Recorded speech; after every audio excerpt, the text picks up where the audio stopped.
Hello students, welcome to my channel. आज की इस वीडियो में मैं आपको बताऊंगी कि आप इंग्लिश का क्वेश्चन कैसा अटेम्प्ट कर सकते हो। ठीक है बच्चों, जो आपका इंग्लिश का पेपर है, मैंने फिलहाल यहाँ पे एमडीयू का पेपर लिया है। मेरे पास एमडीयू का पेपर अवेलेबल था मई 2017 के लिए, जो 40 मार्क्स का आता है।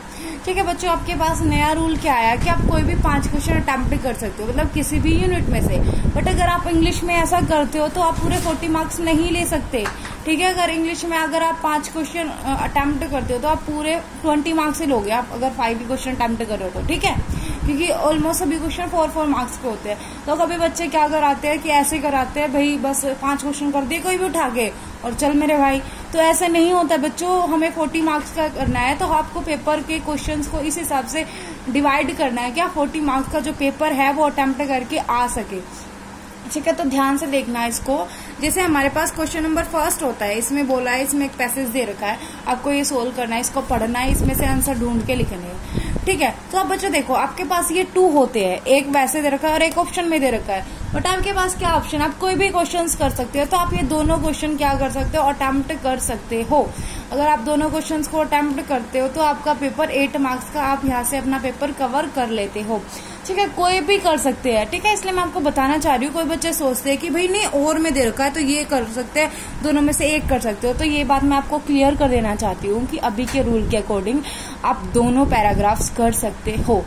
ठीक है, आप दोनों कर सकते हो, ये बिल्कुल तय है, पक्का है। आप दोनों में से कोई भी क्वेश्चन कर सकते हो, दोनों भी करके आ सकते हो। तो आप इन दोनों को तो कर ही सकते हो, बिल्कुल इजी है। 8 मार्क्स का क्वेश्चन आपका यहाँ से अटेम्प्ट होता है।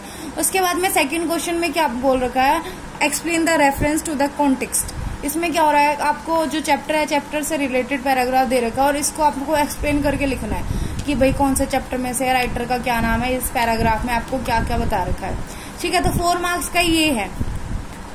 ये कितने मार्क्स का है, 4 मार्क्स का। अगर आप एक करते हो तो 4 मार्क्स का है, दूसरा करते हो तो कितने का, 8 मार्क्स का हो जाता है। तो आप 16 का जो क्वेश्चन पेपर है, यहाँ से आप क्या कर सकते हो, अटेम्प्ट कर सकते हो। आई होप आपको इतनी बात क्लियर हो गई होगी। उसके बाद में थर्ड क्वेश्चन में बच्चों ये क्या बोलता है कि answer any 3 of the following questions in about 30 words each.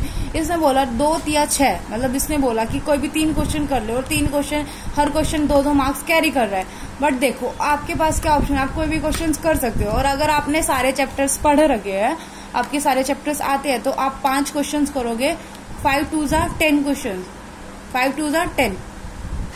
इसमें कितने क्वेश्चन हो गए, अगर 5 क्वेश्चन हो गए तो 5 दूनी 10 हो जाएगा। और अगर 4 क्वेश्चन है तो 4 दूनी 8 क्वेश्चन नंबर आप यहाँ से अटेम्प्ट कर सकते हो।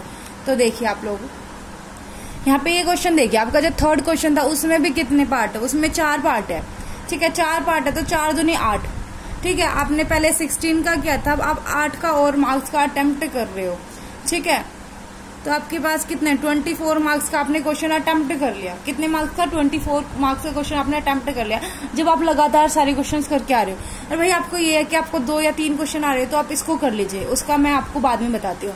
उसके बाद में देखो, what according to Amartya Sen are the 7 types of gender inequality explained briefly in our own words। अब देखो बच्चों, यहाँ पे आपके पास एक अपॉर्चुनिटी होती है। अगर आपने सारे चैप्टर अच्छे से पढ़ रखे, अगर आपने सारी समरी अच्छे से पढ़ रखी है, तो आप ये दोनों क्वेश्चंस कीजिए, दोनों क्वेश्चंस कीजिए आप इसको। ठीक है, 8 16 मार्क्स, आप 16 मार्क्स यहीं से ले सकते हो। ठीक है, तो आपका जो 40 मार्क्स का 40 जो नंबर का पेपर है, आप इतने में ही कवर कर सकते हो।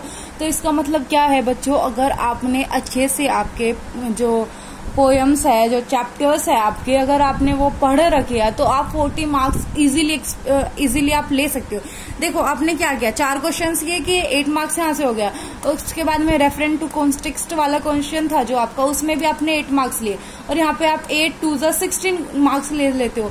ठीक है, तो आपके टोटल कितने हो जाते हैं, 40 हो जाते हैं। और आपने जो शुरू में पैराग्राफ किया उसको तो आप इजीली कर ही सकते हो ना, क्योंकि वो तो अननोन है। उसमें क्या करना है, पढ़ना है और देखना है क्वेश्चन में कि भाई क्या क्या बोल रखा है इसने, वहीं से ढूंढ के आंसर लिखने, और इतना तो आप कर सकते हो। और उसके अलावा की बात ये है, अगर आपको इन दोनों क्वेश्चंस में से भी कोई भी क्वेश्चन नहीं आता है तो 8 मार्क्स के क्वेश्चन आपको बाई चांस मान लो आपको दोनों ही नहीं आते या एक क्वेश्चन नहीं आता है, तो आप क्या कीजिए, फिर 5 क्वेश्चन का ये अटेम्प्ट कीजिए। ट्रांसलेट इनटू हिंदू, आप ट्रांसलेट कर सकते हो इसको, भैया वो तो आपके पे डिपेंड कर रहा है। Books are a wonderful blessings. ठीक है, उसके बाद में ट्रांसलेट इनटू हिंदी, हिंदी में इसको ट्रांसलेट करना है मैं इसको। ठीक है, बट ये हमारे लिए नहीं है। आपको क्या करना पड़ेगा, हिंदी को इंग्लिश में ट्रांसलेट करना पड़ेगा। Read the passage and enter the question of the following, ये वाला, ठीक है। इसके बाद में आप देखिए, आप ये क्वेश्चन भी अटेम्प्ट कर सकते हो। आपको क्या करना है, ट्रांसलेट करना है इसको हिंदी के अंदर, ठीक है।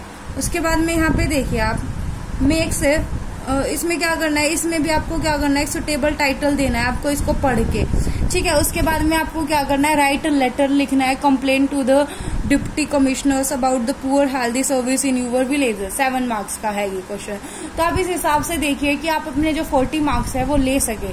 आप इस हिसाब से क्वेश्चन करके आइए कि आप अपने 40 मार्क्स ले सके। वैसे तो आप यहीं तक करके 40 मार्क्स ले सकते हो। और अगर आपको ये लग रहा है ना कि भाई हाँ मेरा इसमें कुछ गड़बड़ है समरी में कि पूरे मार्क्स नहीं आ सकते, तो आप ये कीजिए कि आपको और कुछ आता है पेपर के अंदर, जैसे ये दे रखे है, इसने लेटर्स दे रखे हैं, पैसेज दे रखे हैं। अगर आपको इसमें से कुछ आता है तो आप ये वाले भी अटेम्प्ट कर सकते हैं, ठीक है। उसके बाद में मैं आपको ये बताना चाहती हूँ बच्चों की जो पेजेस है, पेजेस मायने रखते हैं कि आप कितने पेजेस कवर करके आते हो। कम से कम उसमें 32 या 36 पेजेस होते हैं। तो आप कोशिश कीजिए कि जो आपका 8 मार्क्स का पेपर है, ये आपका 8 मार्क्स का जो क्वेश्चन है, इसमें आप कोशिश कीजिए कम से कम 5 पेज आप क्या करो फिल कर सको। 5 पेजेस आप जो क्या करो फिल कर सको, आप कोशिश कीजिए इसमें, ठीक है। उसके अलावा जो 3 मार्क्स के क्वेश्चन है, इसमें भी आप कम से कम हाफ पेज कीजिए या 1 पेज कीजिए। आप जितनी कोशिश, आपको जितना आता है ना, मतलब चैप्टर में क्या है, हर क्वेश्चन अलग अलग चैप्टर से ही देते हो ऑलमोस्ट, ठीक है। आपको जितना उस क्वेश्चन के बारे में पता है ना, आप सारा लिख दीजिए उसमें, बस जितना पता है। ये नहीं अड़ंग बड़ंग कुछ भी, जो उससे रिलेटेड है वही लिखना है वैसे तो, ठीक है। तो आप वो सारे क्वेश्चंस लिख दीजिए। अब आपको पता चल गया होगा कि आप इंग्लिश का जो पेपर है वो कैसे अटेम्प्ट कर सकते हो। बाकी फिजिक्स केमिस्ट्री इन सबका तो आपको पता ही होगा। और बाकी अगर इनमें भी कुछ डाउट है तो आप मुझे कमेंट सेक्शन में बताना, मैं आपको बता दूंगी, ठीक है। Thanks for watching. और मेरे चैनल को प्लीज सब्सक्राइब कर देना, मेरी वीडियो को लाइक कर देना और कमेंट सेक्शन में बताना कि आपको वीडियो कैसी लगी।